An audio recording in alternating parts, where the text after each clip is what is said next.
So the March CPI inflation report for the U.S.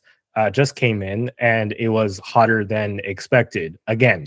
Not only was it hotter than expected, it shows the trend of inflation going up, going back up. So it was trending down before. So from December of 2023 to January of 2024, we went from 3.4% headline inflation to 3.1%. But since January, this report was for March, we've trended to 3.2 in February. And in March, we just came in with a 3.5% headline CPI report, and we were expecting 3.4. So we were actually expecting it to go up as well, but it beat even those expectations. And I believe that core inflation, which strips out things like housing and energy, it was 3.8%. So it was even higher once you strip out certain components. So yeah, I think the Fed tends to focus more on core inflation, and core inflation being 3.8% is definitely not good news. If we were to dive into exactly what caused inflation to go up, you can see that a lot of it was auto insurance going up. So it went up a lot more than any other item that's on the report. But housing related costs like rent and just housing in general, it went up as well. In terms of what's going down, rental car prices is kind of ironic how auto insurance is skyrocketing, but rental cars are plummeting. So it's kind of like, on one hand, it's getting more expensive to drive, but on the other hand, it's getting cheaper to rent a car to drive. But yeah, anyway, so I'm not going to go through every single line item. I think you guys kind of get the point, but I will leave this graphic here so that you guys can follow along. But yeah, essentially that was the categories. And then after that, hot inflation report came out. We have like a really unusual statement from Biden, our like the president, like that Biden. So in case you forgot who he was, but Joe Biden said that the rate cuts from the Fed might be delayed by a month after today's inflation report, and that Biden added that there will be rate cuts before this year ends. The reason why I decided to put this part into our story is because this is actually a very unusual, in my opinion, unusual thing for the president to say, because you would expect maybe something like this from Jay Powell, who's the actual chairman of the Fed, or from one of the Fed officials who has, voting rights on the FOMC, the Federal Markets, Open Markets Committee, the guys that decide rates and policy and all this stuff. But to hear from the president is very bizarre. And I think that maybe Biden is just like, he's panicking slightly because high inflation is definitely not good for his reelection chances. But then again, having rates super high and causing businesses to go bankrupt and stuff is not good for his chances either. So he's also kind of stuck in between a rock and a hard place. So, and also like, if rates are high and the U.S. government is spending a lot of money, they have to borrow money, and that balloons their interest debt expense. I think the U.S. Congress, the political side, is also itching for rate cuts. But yeah, anyway, so I just wanted to kind of pass the question off to you guys. What do you guys think about this inflation report in general? What do you guys think about Joe Biden's comments, and how many rate cuts do you think there's going to be by the end of this year, right? Because I know last time, Tristan, we talked about, you said that you didn't think that there was going to be any rate cuts by the end of this year. Have you changed your mind, or has this cemented your belief even more? Or just, I don't know, anything we talked about today, take it away. Yeah. So this is basically just showing my predictions kind of are more likely because of the fact that inflation has clearly come back hotter than expected, which means that the Fed will delay rate cuts because of that fact. And while Biden might be saying, "Oh, we'll have cuts by the end of the year," and I understand that Biden sort of controls the Fed, even if he doesn't officially control the Fed, but I don't have a lot of faith in Biden to actually cut before the end of the year either way. And if it is before the end of the year, it's like December. So it's basically the end of the year at that point. So I don't have high expectations for rate cuts in 2024, and this is definitely kind of going into that and saying like clearly rate cuts are less likely because of the fact that we've got a hotter than expected inflation rate. So it's kind of like along the lines of what I was predicting, which I think is, good job me, bad job, bad time for everyone else. you know, it's also America, so I can't speak too much for their inflation, like how it's affected my life in any way, shape, or form, because obviously we're based in Canada. But I think a lot of people are seeing a lot of inflation, and you can see that even though auto insurance is the highest one, rent and housing are still the next two highest ones, and they're both increasing aggressively also. So I think it's pretty clear that there's some ongoing issues that have not been resolved in the U.S. And I think that a lot of those issues are likely to keep impacting inflation more than not. So I think in my expectation, they're not going to be raising.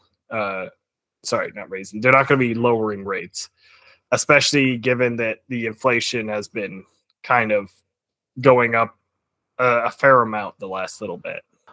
So first and foremost, in regards to like the new inflation reports, you honestly hate to see it. It sucks that the economic society isn't doing as well as we would like it to be doing. A lot of us obviously want these rate cuts to happen, but if like the Federal Reserve or the Bank of Canada per se are seeing these like inflation reports, obviously the first thing to do is not change anything about it. So I think for the foreseeable future, we're not gonna like cut rates possibly during winter 2024, but they got to see some sort of development or change in order for them to do that, and that's obviously not happening for now. So I guess we're just gonna have to pause and await for the future. And in regards to the report, I do agree with like auto insurance. I guess like for like Ontario auto insurance, I remember when I got a new renewal plan, I was so shocked by how much more expensive it was. This is, well, to be fair, this is like Canada, but it's still pretty expensive up here in Canada. And yeah, I'm just so shocked by how expensive insurance is getting for us Canadians. And with carbon tax, I see it realistically getting a lot more expensive. And for the final point with Joe Biden, like he can say a lot of these things, but I think much to like Jay Powell or like the Bank of Canada, like if they see numbers that don't really match the expectations of rate cuts, then I imagine they're probably not going to cut. So if they see better results in winter 2024, yeah, maybe they will cut. But I mean, I don't think Biden would do something so recklessly just for the sake of like getting a few more votes. But I mean, I can't really say we're not them. So only time will tell. We just have to wait till fall 2024 or winter. So yeah.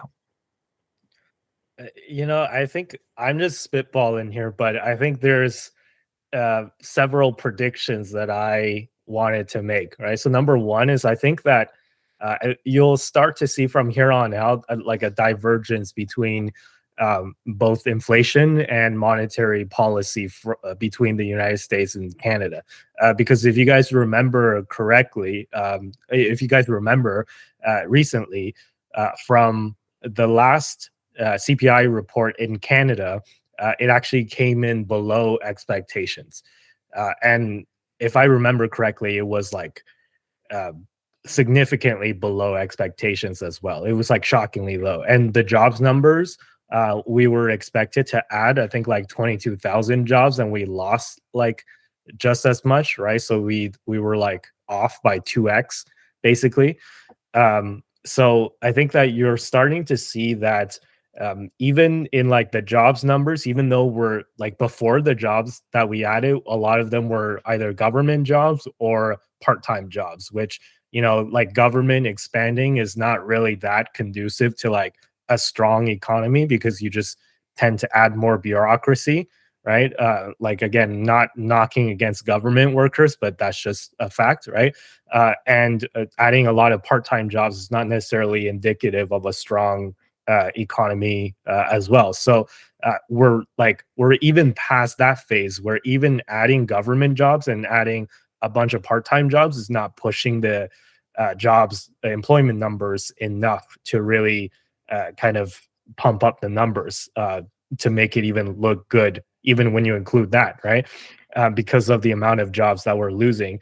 So I think that the Bank of Canada is facing more pressure than the US Fed to cut rates soon. So I think we'll start to see maybe for like a first time in a long time, the Bank of Canada have like a different monetary policy than the US Fed. They won't just be copying the Fed's homework for once. So that's my prediction. So I think that maybe like Canada will start to cut rates by June. But yeah, given this hot inflation report, I think maybe we can say that a June cut from the Fed is off the table. But with that being said, I still gotta maybe push back a little against Tristan's prediction. I still think that there's going to be at least 1 to 2 rate cuts by the end of this year, and the reason for that is just because I think that, well, number one, the interest expense, right? So the the United States will spend, I think I read somewhere it was like close to 1.6 trillion dollars on interest on the national debt alone by the end of this year if they actually do like follows through with zero rate cuts, right? Like if they maintain rates till the end of 2024, then they'll pay 1.6 trillion this year on interest, which, you know, that is a staggering amount considering that the defense budget is only 0.9 trillion, sorry, so 900 billion dollars. So yeah, I just don't think that they want to actually spend that money just on interest, and it's not going towards something like productive, right? They're literally just paying interest. And the other thing is that the reason why they want to also avoid paying this interest is because to some degree this interest is stimulative to the economy because there's somebody that's holding the debt, right? Because they owe all this money and this interest is going somewhere. So where is it going? Well, for example, I think Warren Buffett's Berkshire Hathaway holds what, like well over $100 billion in cash, and like when I say he's holding cash, he's not just holding cash; he's holding like short-term cash equivalents that he's earning 5% on. So, you know, if Warren Buffett's earning 5% on like all this money, eventually he's gonna be like, wow, I have so much money, why don't I spend a little of it, right? So he might start buying stocks or buying just injecting it into the economy somehow, and you multiply that across, you know, much like people who have less money than Buffett, but there's more of those people in general who are all holding these bonds, these treasuries, and they're collecting all this money.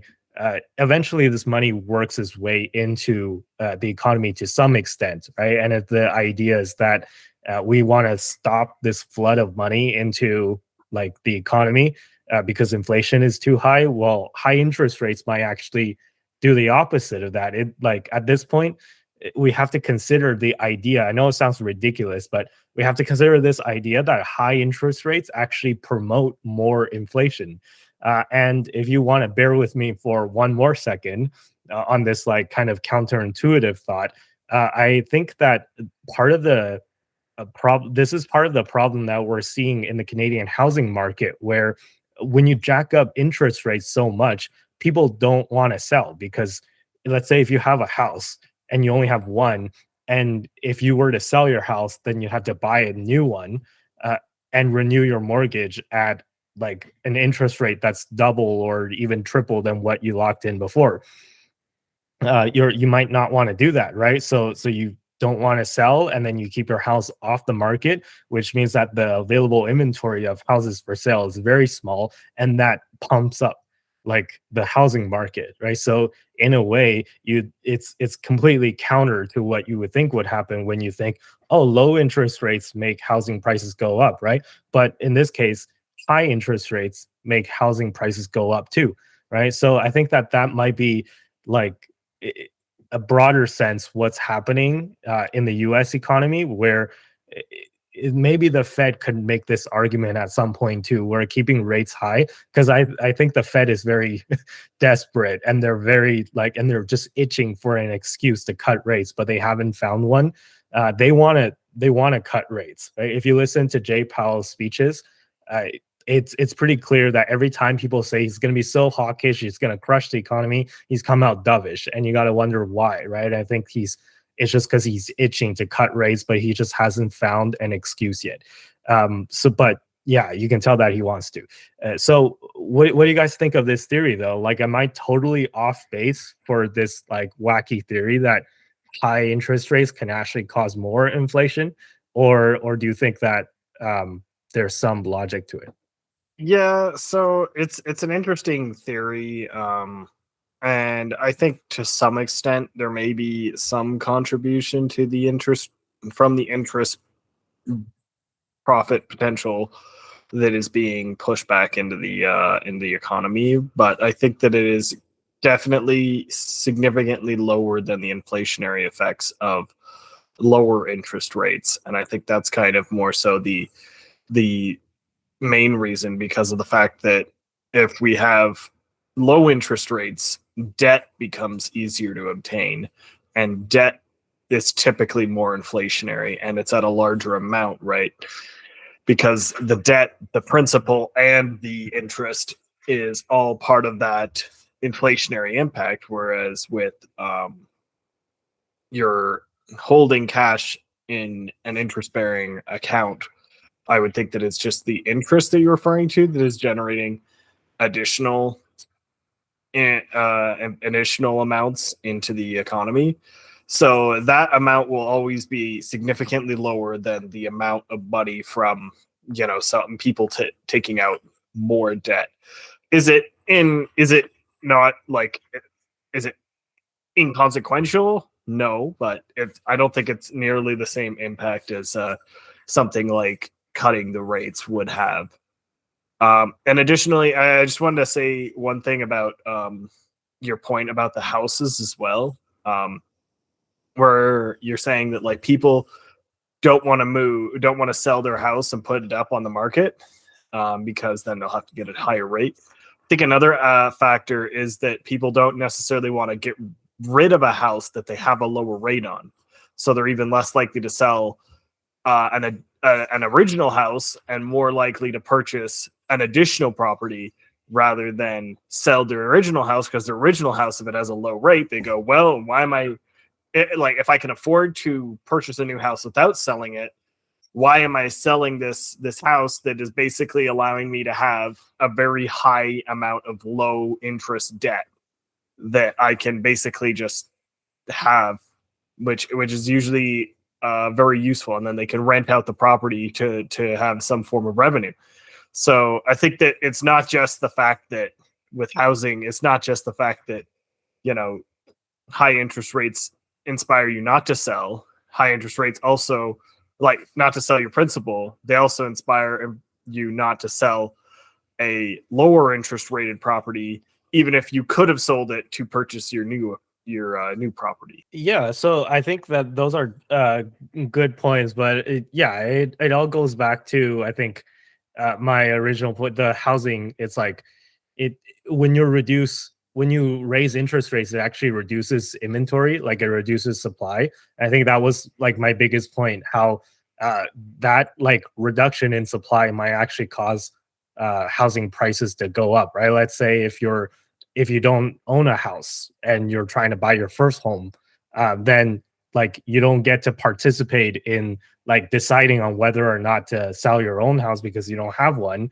You're only on the buy side, and all you see is people who are willing to kind of sell their house in this environment that has like a really high interest rates, with the potential understanding of having to potentially buy a new one, or renew their like current situation with a higher rate mortgage, right? So yeah, I just my point is that this aspect of it is somewhat like conducive to inflation as well when you have rates that are high in this particular circumstance, and yeah, I'm not suggesting that the Fed should cut rates to zero again, like they did in 2020, by the way. So I think maybe if they start cutting, let's say they do it like really slowly, right? They cut 25 basis points and then they wait like 3 months or even longer, and then they cut another 25 basis points.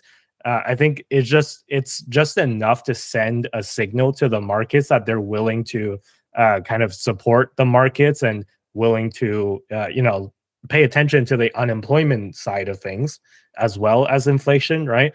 And I think that that would send like a good signal and have like a balance between controlling inflation, which even if they cut 50 basis points, I believe they're still well within restrictive territory, right? We don't know exactly what the neutral rate is. They call it the R star.